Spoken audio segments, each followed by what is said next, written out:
Good afternoon.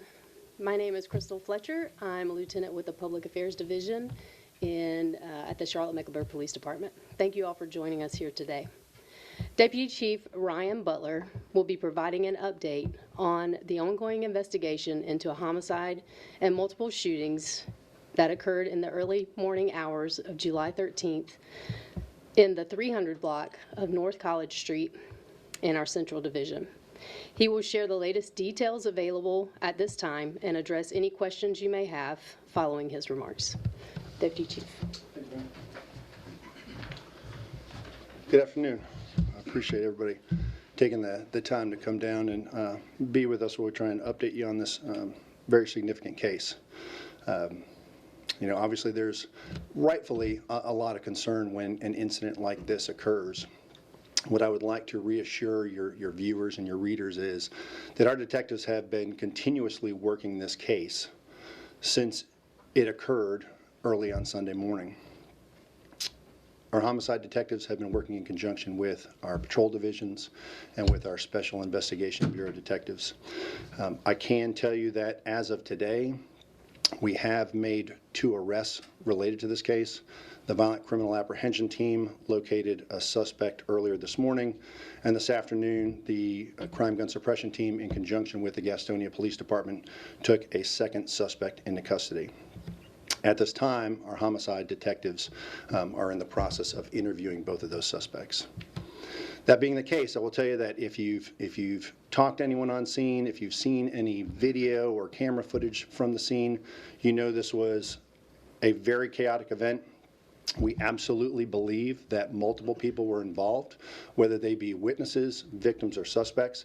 And we again encourage anyone who is a viewer, a listener, a reader of your sites to have the opportunity to speak directly to one of our homicide detectives, and they can do so at 704-432-TIPS. If they would like to remain anonymous, we absolutely respect their privacy. They can provide information to Crime Stoppers at 704-334-1600.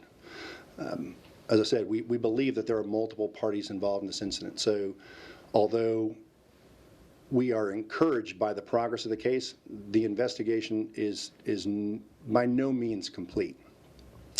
I think you will continue to see a strong police presence, although I would reinforce to you that there is nowhere you can go in this city on a Friday or a Saturday night where you would encounter more police officers per city block than you will in Uptown Charlotte.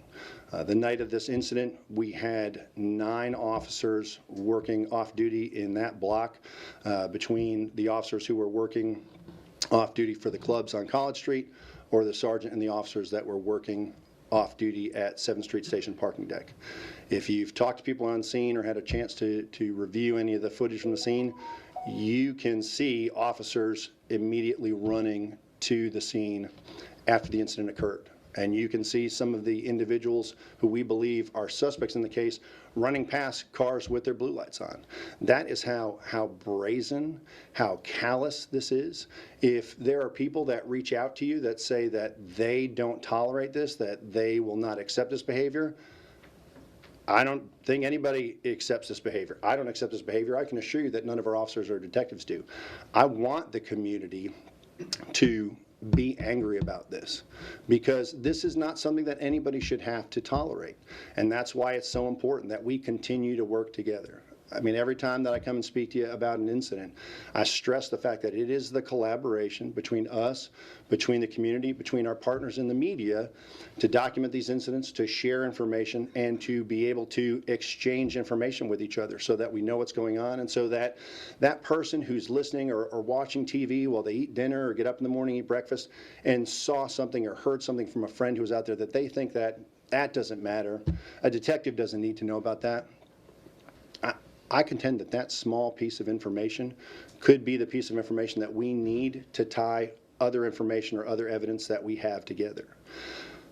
You know, you if you were on the scene, saw our crime scene investigators out there, I can tell you that our laboratory is working priority on the evidence. We had over 7 guns that were seized on scene. Those are being processed by our biology section. That ballistic evidence will be going to our NIBIN section for ballistics testing and matching. You know, everything that we do as a team, as a community, goes towards the ultimate goal, which is seeking justice for our victims and establishing the type of safety and security that we all want in the city that we enjoy. I'll go ahead and take your questions. So, Deputy Chief, let me ask you about Encore and QC Social. Even city councilman, I don't know if you've seen it, but one of the city councilmen said he planned to ask specifically about QC Social and Encore, and if there are any specific issues with those clubs. Is there enough? I know you said there were 9 off duty, but is there enough presence down there that could keep some of these issues from happening? I'll tell you that police presence is something that it's in the eye of the beholder. I mean, you can talk to one resident of the city who loves seeing 19 police officers standing in front of wherever they are, and you talk to somebody else that says, well, why are there so many police here? If there's not a problem, why are there so many police? You know, it's a matter of striking that balance. The other thing is that, you know, to an extent, we can have people that go to a location that are not breaking the law until they exercise very poor judgment and are breaking the law. I mean, if you have somebody who legally possesses a firearm and that firearm's in their car and they drive to Uptown, if they can legally possess that firearm and it's not concealed, are they breaking the law? No. But if they decide to resolve a conflict with somebody with that firearm, you know, then it becomes an issue. And we can't police to the extent that we want to restrict people's ability to exercise lawful, courteous judgment, but it's a matter of us working with the people who live in that area, working with city government, working with local business owners to strike a security profile that they find acceptable. I can tell you that the ABC detectives that we have in special investigations were there that night conducting inspections of those businesses. In regard to the presence, 9 officers in one city block is probably an above average number. Now, obviously, the outcome is something that none of us are going to tolerate. So are there changes that need to be made? Yes. And so that's when we look into a variety of things regarding, security profile of the businesses, the security practices that they have in place for their patrons, you know, the traffic flow where patrons and cars go in the area. And that doesn't just go for that location. That goes for any location where, you know, people are coming to enjoy themselves on a Friday or Saturday night, whether that be Uptown, whether that be down on South End, whether that be out on the West Side, people going to a club. We want people to be able to lawfully and courteously enjoy themselves. But if I can follow up on that, were the issues we saw this weekend, the shootings, especially the deadly, have you all been able to figure out if they're specifically tied to either one of those venues I mentioned? Are you asking if they're tied to the business practices, or were they patrons? Were they patrons, the people that were involved in? So this is still early in the process. I'm not going to commit to they were patrons or they weren't patrons, because I was not there. And as I said, we have 2 people in custody who we know were in the vicinity of those businesses, and they're being interviewed by homicide detectives. Now, I can't at this point right now commit to you they were inside the business or they were at another location walking to the area. And to an extent, it doesn't matter, because their behavior is not excusable. So whether they were in that business or not in that business, they came to that location, and we believe multiple people were involved in the violence that was committed. So regardless of where someone patronized early in the evening, the outcome is not acceptable. Yes, ma'am. Jesse, Hang on. WCNC. Now, do you guys have any idea as far as motive, and then like what led up to the shooting, but also if Bryant was the intended target or if he was hit by crossfires? So again, we have 2 individuals in custody right now. We believe that multiple people were involved in this incident, and they are in the process of being interviewed by homicide detectives. Will you release their identities? When we charge individuals and those individuals are transported to the sheriff's office and have been formally charged, the PIO will update with the arrestee information and with the charges we've brought. As far as you know, was Mr. Bryant an innocent party in this, bystander? Well, as I said, we've had homicide detectives working this case since 2 o'clock in the morning on Sunday. They haven't stopped, other than taking little breaks for rest here and there. the squad has not gone home. They have continued to investigate this case.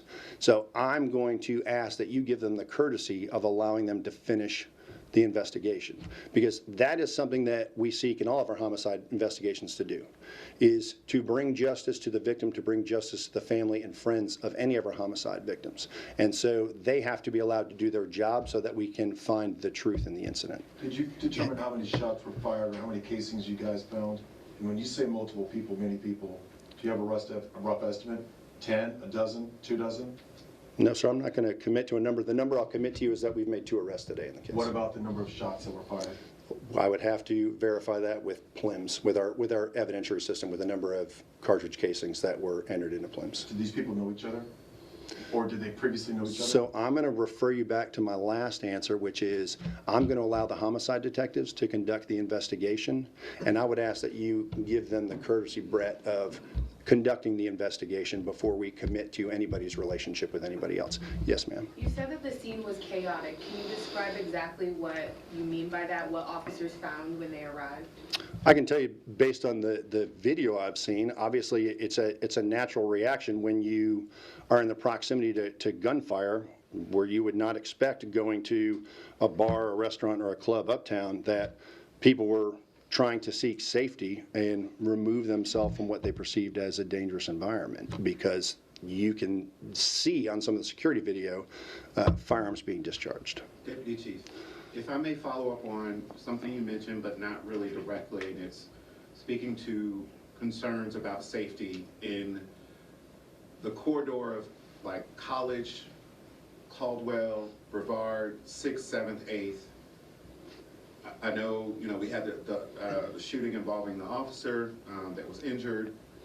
Can you speak to efforts? I know whenever we had issues, for example, with Romeo Beard, you all did kind of specific operations going out to people's homes before New Year's. You have the Blue Lights initiative. Is there anything that you're specifically doing long-term to address crime issues in that area, especially like Friday, Saturday, Sunday night? Sure. I think you'll see, several things that you referenced. So Operation Heartbeat, which is officers utilizing their steady blue lights on their patrol cars.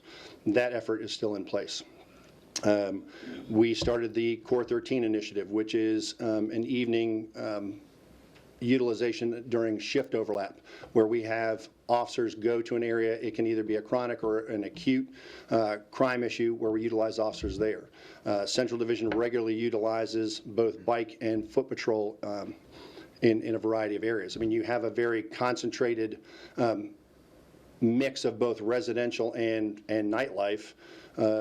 That's a good thing, and so you're going to have people coming together. So it's a continuous evaluation of providing safety and security without overwhelming people with safety and security. Have you all seen an uptick in the area when it comes to crimes like this, or do you feel like this is just an anomaly? Well, I think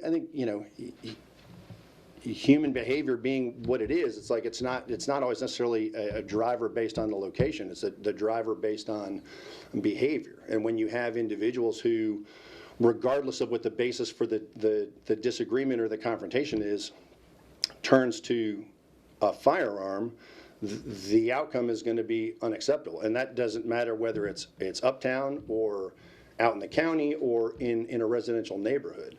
And so whenever we have a homicide incident, that outcome is not acceptable. And we, again, will work with our business partners, our residential partners, and anybody that has information that is willing to bring that information forward to us, whether it be video or information that you have because you were there or a friend of yours was there or showed you something that they videotaped on their phone.